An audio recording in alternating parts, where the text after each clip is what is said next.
Et oui, c'est littéralement le monde à l'envers. J'ai la tête toute retournée devant ces nouveaux critiques qui s'improvisent super conseillers, très à l'aise à donner bien plus qu'un avis sur les affaires internes des autres, mais incapables d'appliquer chez eux les recettes qu'ils présentent pourtant comme infaillibles.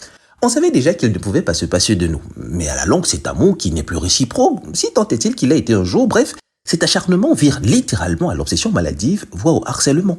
Sinon, comment comprendre que longtemps après avoir été répudié, cette épouse indésirable soit encore dans le déni?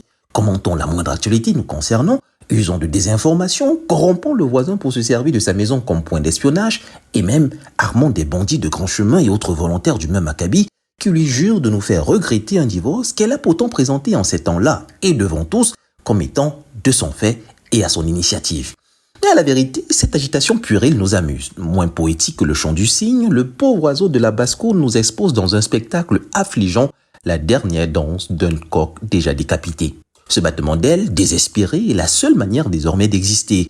Pas plus prophète chez lui qu'ailleurs, hué et conspué sous tous les cieux, il ne lui reste plus grand-chose, si ce n'est que ce cocorico usé qui ne meut plus personne. Ah là là, quelle triste fin. Mais voilà, le problème avec le con, c'est qu'il ne sait pas qui l'est.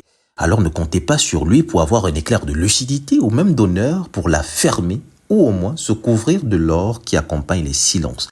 Quoi qu'il en soit, le menu est connu, c'est poulet à la soupe et à ce qu'on m'a dit, la recette est très épicée. À demain.